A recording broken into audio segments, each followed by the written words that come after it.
going on, everyone? You're tuning into the 5 Starr Wrestling Report review series, where every week we recap Major League Wrestling's Fusion and NXT TV. If you're checking out the channel for the first time, make sure you hit that subscribe button so that you can keep updated with all future FSWR content. Also, click the notification bell to keep posted on all the videos.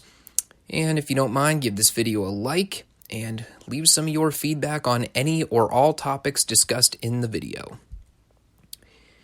So, let's get going. MLW Fusion, episode 72. I thought this was a pretty good show.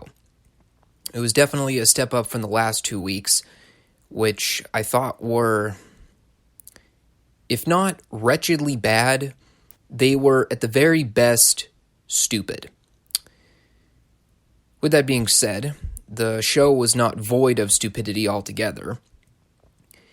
Show opens with a mugshot of Mance Warner, and the announcers explain that, and this is almost a direct quote here, Warner was taken into New York custody earlier in the day for reasons that we are still investigating. And we hope to have an update by the end of the show as to why this man was arrested earlier in the day. And, well, spoiler alert, everyone. We never found out why Mance Warner was arrested. Well, we did, sort of, but it was very poorly explained. El Hijo de la Park versus Zenshi. So, here's the thing I can say about this match. Park and Zenshi were attempting to work a fast-paced lucha-style match, and out of the 1,728 spots they did in this match, about 50% of them looked clean. The other 50% was either very sloppy or just flat-out botched, including the finish. 30 seconds into the match, Park goes for a suicide dive to the outside, clips his feet on the ropes, and damn near breaks his neck on the ground. There's also a spot later on where Zenshi and Park are on the top rope, and Zenshi goes for a Hurricane Rana, and he ends up spiking Park right on his head and neck. I screamed. I thought Park was dead, and I thought they were going to have to stop the match right then and there. But no, 10 seconds later, both guys are right back up, doing more moves, perfectly fine.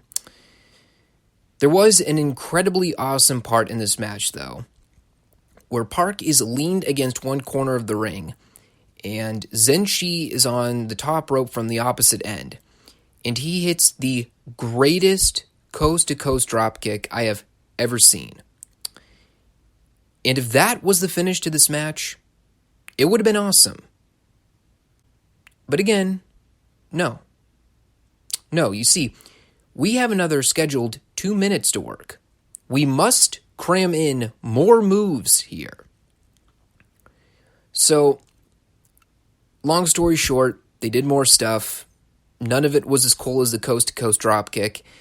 And then Zenshi won with a botched Tornado Hurricane Rana face plant thing, as my notes read. Let me just say this. This was not a bad match. But there were also a lot of sloppy-looking spots here. And the match itself wasn't even that long. I think it only went like 6 minutes. And by the end, the whole thing ended up turning into a let's just get all of our crap in match. And I feel like I've seen this type of match every week on this show now. Matches with too many botches, and matches with guys damn near killing themselves doing stupid stuff because they're trying to work too fast. They need to stop doing this breakneck pace style of wrestling because someone's either going to get seriously hurt or worse, someone is going to die. And all of this is made dumber by the fact that these MLW crowds are sitting on their hands for 90% of these matches doing nothing. They're not reacting, they're not cheering, they're not booing, they're just there. I do not need to see these guys getting seriously hurt in the ring, especially in front of horrible crowds that clearly don't care about anything that is going on in the ring to begin with. We had a quick Hart Foundation skit in their hotel room. I have absolutely no recollection of any of the verbiage. One, because it was mic'd horribly. And two, because all of these guys collectively have the charisma of a block of wood. Especially Brian Pillman Jr., man. Look, no disrespect to the guy. I'm sure Brian's a great dude. But watching him cut promos is literally like watching paint dry. There's just nothing going with this guy. And it's particularly sad when you think Brian Pillman was one of the most off-the-wall wild dudes in the history of this business. His moniker was the loose cannon because he was completely off the hinges crazy. And I watch his son on TV, and it's like watching a Kevin Nash monologue. Just nothing. I don't get it. We had a Ricky Martinez hype video for his upcoming debut with The Crash. Then we had a low-key video package of him knocking dudes out in like 3-second matches. I have not seen any of these low-key squash matches yet, but if this is how they are building up to low-key to go after championships, I give this a massive thumbs up. They also had a low-key promo where he talked about cutting weight, and as he's talking about going after the Middleweight Championship, they randomly cut to the Contra Unit logo, and then Casey asks Low-Key about the Contra Unit, and Low-Key says that he's going to show them why he's the professional. This was a good promo, aside from the absurd editing to transitioning talking points, but you could also blatantly see the production snafus when they were putting the show together. And like, I guess it's not a big deal at the end of the day, but as someone who's very critical and very analytical of small details, there was a huge editing gaffe here. Low-Key is cutting this promo about the Middleweight Championship, but at the same time, he's also directing his promo toward the current champion, Teddy Hart. And he keeps saying that he's going after Teddy Hart in the title. All the while, the main event of this very program this week is MJF versus Teddy Hart for the Middleweight Championship. So, way to telegraph the finish before the match even happens, guys. Again, I jokingly, but at the same time seriously reiterate this point.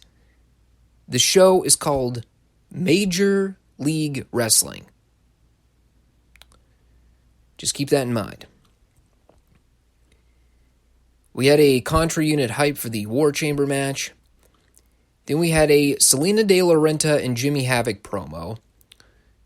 So, as I mentioned earlier, one of these stories that they were building up on this program was around the arresting of Mance Warner. And the announcer said that they were going to figure out as to why this arrest occurred. And the payoff, you ask?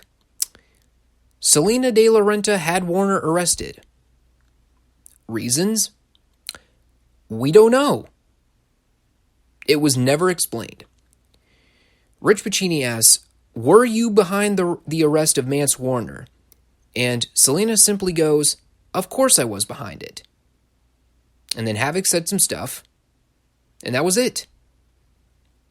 I presume this had to do with Mance trying to murder dudes with chainsaws last week, but, it would have been nice if we actually heard that brought up in the skit. So, after this, and by the way, going back to my parody of this Major League Wrestling program, is it really that hard to eliminate background noise when you are putting these shows together? God, I mean, even Impact figured out how to do this over time. MLW, still apparently unable to figure out how to enhance central audio in their promo skits. Horrible. We had a filthy Tom and Von Erich promo. They talked about the War Chamber. Marshall and Ross's promos were bad. Tom was okay. Although I did take note of Tom's masturbatory facial expressions in this. I have no clue what the hell he was trying to convey, but boy did it look unintentionally hilarious.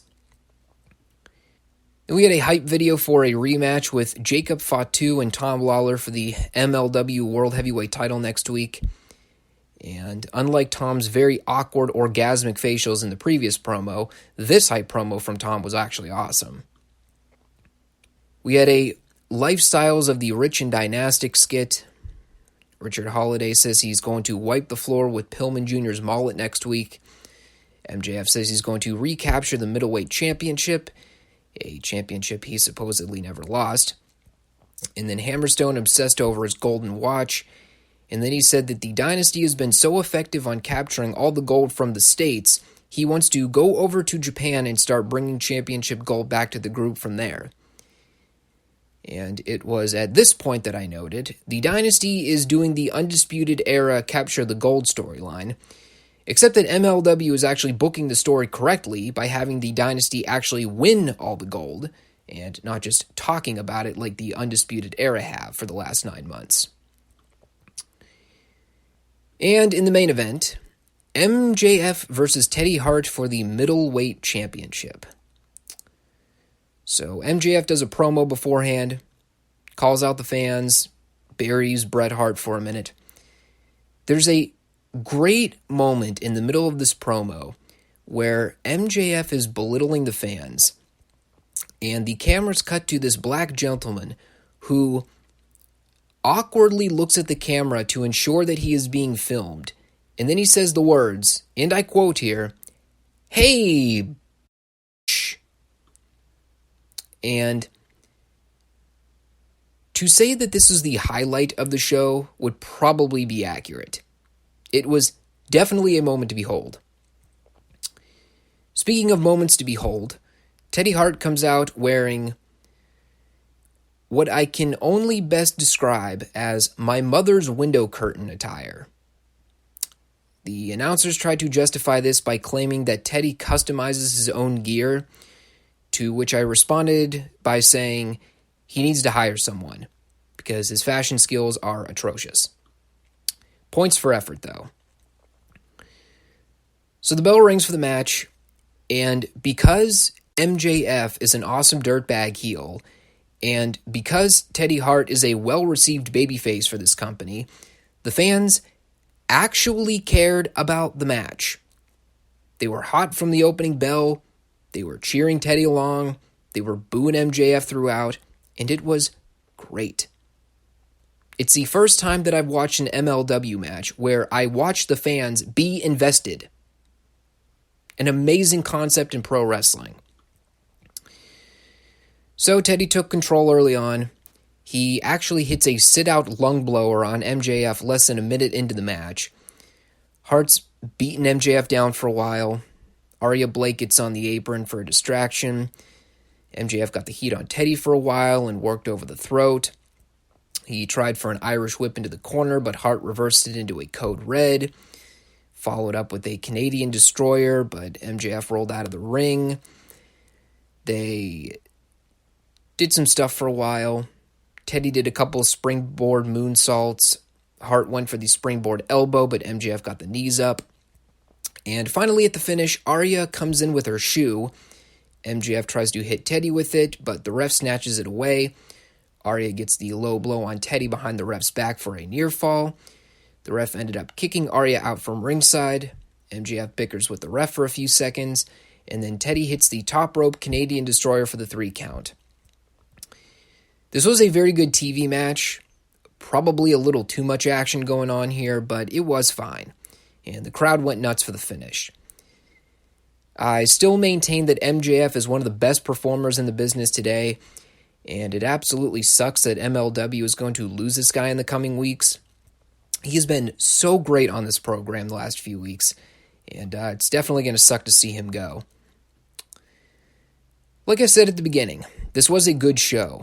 Main event was very good. Most of the promos here were very good. And overall, it was a much easier show to sit through than the last two episodes. Probably due in large part to the de-emphasis on the Conan-Selena storyline, which absolutely sucks.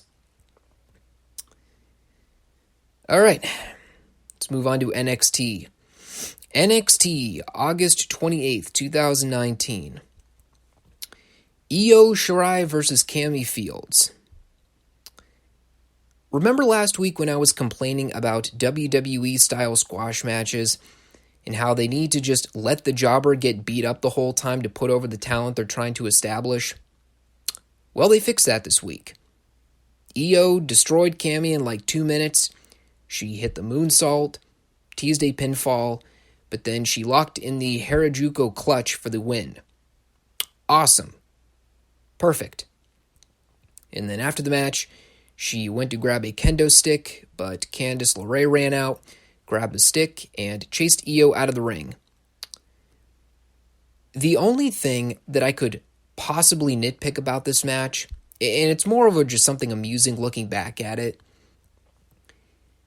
Io Shirai is maybe all of 5'2", and they send out Cammy Fields to work Io, and she towers over Io in this match by at least 4 to 5 inches. I thought that was funny. Keith Lee versus Dominik Dijakovic. I love this match.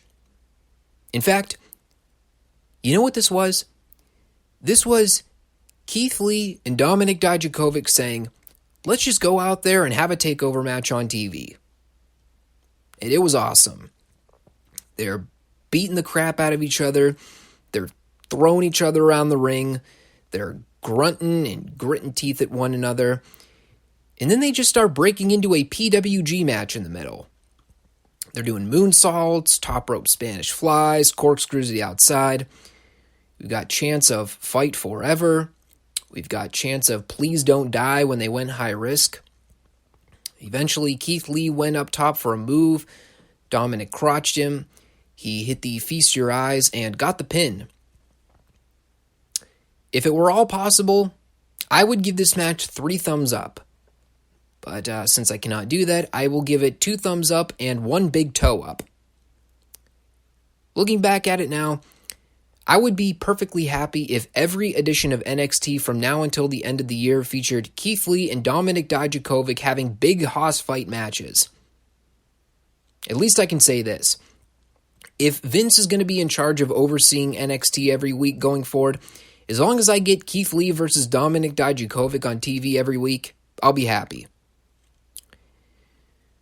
We had a career perspective of Johnny Gargano video package, basically just a highlight of his accomplishments in NXT from the beginning. And at the very end, they leave the open-ended question of what does the future hold for Johnny? And then immediately after the video, Shane Thorne shows up at the commentary booth and badmouths Johnny. So as far as what does the future hold for Johnny Gargano, apparently it is him entering a feud with Block of Wood Shane Thorne. Sounds riveting. We had a tremendously great skit where Mia Yim is trying to complain to William Regal in the parking lot about getting jumped by Shayna, Jessamine, and Marina. And Regal is on the phone. And he stops. He turns to Mia. And while this is not an exact quote, it was something to the extent of, you had your chance, Mia, and you're the one that jumped Marina and Jessamine to begin with. What did you think was going to happen? And then he walked away. I howled with laughter. I do not think that was the intent of this skit, but that's what I got out of it. Mia Yim is a dumb babyface who got her comeuppance for attacking people from behind. Then we had the greatest women's segment of all time. Shayna, Jessamine, and Marina come out to the ring. and Shayna is about to do a promo when who should immediately cut her off but Rhea Ripley. And she saunters down to the ring. She gets in Shayna's face. Shayna tries to talk again, but Rhea snatches the mic away, says she knows that Shayna's going to say she's beaten everyone, but she has not beaten Rhea. And she slams the mic down.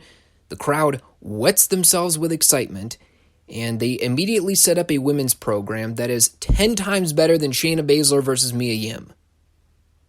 This segment gets 2 thumbs up and 2 big toes up from me. We had a quick Pete Dunne video package. He says he is going after whatever championships he wants, specifically the North American title. I guess he is supposed to be a babyface here, but the entire promo came off so heelish. I mean, the whole thing was, I'm better than everyone else. I go wherever I want, when I want, and I take whatever championships I want. This man is a good guy. How exactly? And in the main event, Undisputed Era versus the Street Profits for the NXT Tag Team Championships. So, if I'm being honest, well, first of all, I will say, this was a very good main event match. But it was more so one of those matches where most of it was good, and then any part that involved Angelo Dawkins on the offense was not good. Angelo Dawkins, man. I don't know what to make of him. Like, I know he's trying out there, and he has improved so much as a performer over the last several years, but it's like, he's been down in NXT forever, and watching him work in this match, it's literally a bull in a china shop. He's recklessly dropping O'Reilly and Fish on the mat. He's doing comically bad amateur wrestling. He's stumbling around the ring and getting completely lost in spots. And meanwhile, you have Montez Ford out there who hasn't been around that long, and he's well above the skill level of Dawkins at this point. I don't want to say that they should give up hope on Angelo Dawkins right now, but he's just not that good. As a performer, he's fine, but as a wrestler, he has just never gotten past a basic level of proficiency. And virtually everything he did in this match was sloppy. Pretty much everything. Most of which involved nearly crippling Fish and O'Reilly with poorly executed back body drops and throws. Anyway, they work the match. Heels work over Ford's right leg. Ford eventually gets a hot tag and runs wild for a minute. It ended up breaking down into mayhem for a while. O'Reilly had Dawkins in a leg lock for a few seconds. They did the obligatory ram the partner into the other partner to break up the hold spot. And then Dawkins hit a spear on O'Reilly. Fish gave Dawkins a knee to the face. Ford missed a top rope splash on O'Reilly, and then Undisputed Era hit high-low to win the tag belts. So, I guess this means the Street Profits are main roster only now, which is fine, I guess. But looking back at it in context, why didn't O'Reilly and Fish just win the belts at TakeOver? If you were going to do the title switch anyway, why do it on the TV show and not the TakeOver show? I don't get that. And on that note, I presume this means that Roderick Strong is winning the North American title soon, whenever they set that rematch up. So, until we get a title switch here, I guess I'll have to reserve judgment. But if Strong ends up winning the title, again, why not just do it at TakeOver? And there you have it. That was NXT this week. A very, very good show overall. Looking back, they probably should have aired the Keith Lee-Dominik Dijakovic match as the main event, but aside from that, pretty much everything was good to great on this show. And with that, everyone, that will do it for this week. Check out all of the FSWR content by clicking that subscribe button and hitting that notification bell to receive updates on all video content here. I have 2 videos uploaded weekly. We have the news cycle videos that are posted every Monday, and the MLW NXT recaps, which are posted on Fridays. In addition, I will be planning on adding AEW to that recap mix as well this coming October. So stay tuned for that. If you like the content you saw here, make sure you leave some feedback in the comment section. Give this video a like if you don't mind.